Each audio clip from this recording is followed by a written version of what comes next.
Hey everybody, welcome back to the garage. Hey, today I got some new spark plug wires. These are Taylor 409, which is the size of the outside jacket. Quite a bit bigger than the OEM ones. You can see how small those are. Those are 600 ohm wires. These are ohming out to about 250. Now this is a second set that I bought. If you follow me on my Instagram, you'll realize this is the second set, and so I took the best 8 out of the 16 and I'm sending the other ones back to the guy. He had 2 that were just completely bad. They weren't even in the ohm range, they were in the kilo ohm range. So anyway, how I test these, I put it on ohms, which is that omega sign there, and this is auto ranging, so it finds its own. And you measure off the terminal, you don't poke it into the wire. So right there it's connected to the part that goes on the coil, and then I'm just reaching in there, and right there on the metal, you just touch the metal and that will auto range, and it gives you your reading, 250. You do that on all of them. If they're all within, I don't know, you want them all pretty close. Taylor has I think he said 20%, which I think is pretty widespread. These are all within just a couple percent. But if they're all real close, they're good to use. So there's 2 thoughts on spark plug wires. One is you don't want any resistance, you want 0, because supposedly it gives the most amount of power, but then you have no suppression. Now on today's cars, on a lot of today's cars, you have an ECM. So you have a computer, and that computer is susceptible to electrical noise. This is mine right here, that's the ECM. And I also plug into that with my HP tuners, which is a laptop. I don't want a lot of noise going on. So the higher the ohm rating, the more noise suppression it has. If you're getting a lot of popping and spark noise on your radio, especially on the AM band, if you happen to listen to that, most likely it's coming from your spark plug wires and you don't have enough suppression. So these are 250. The stock ones are 600. So these have less suppression, but supposedly they're going to send more power to the spark plug. I'm not actually sure if I follow that realm of thinking, because the gap on the spark plug is quite a bit more resistant than just this wire, as you know. A gap is, not infinite resistance, but pretty, very high resistance, and it has to jump that gap.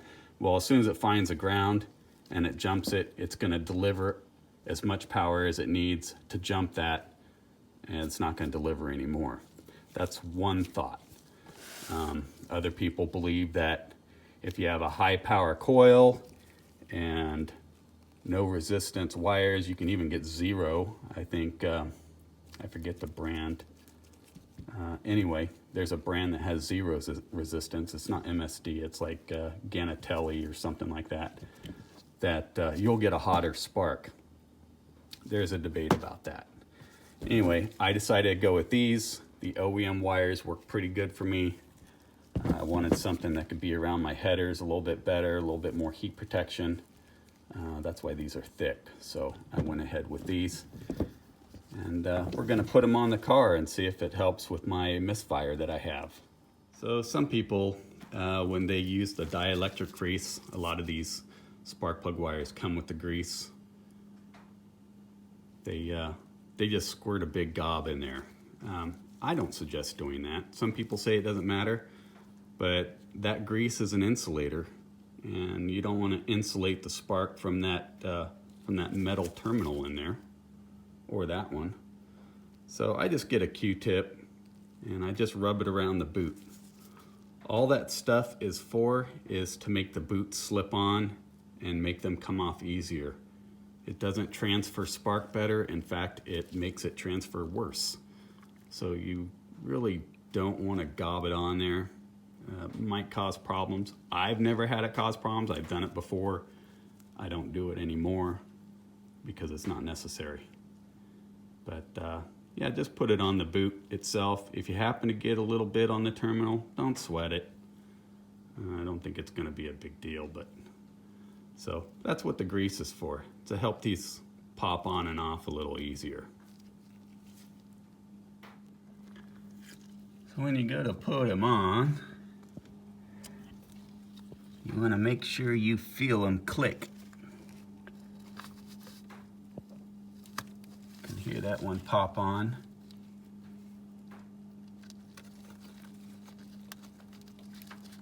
Oops, I think I was going on the wrong one.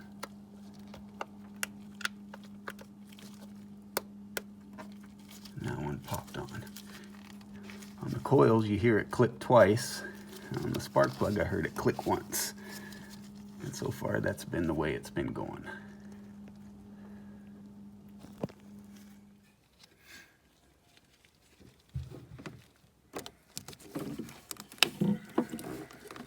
Sometimes you just gotta kind of feel for it.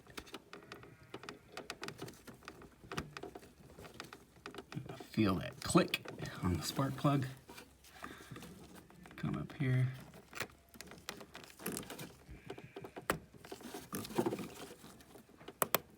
And I heard the 2 clicks on the coil.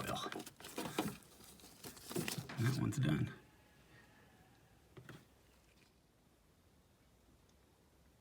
All right, well, all 8 of them are on. I felt a nice positive click at the spark plug boot. A nice positive double click on the coil side on every single one of them. So I'm gonna start the car up and hook up HP tuners and scan for misfires while it warms up.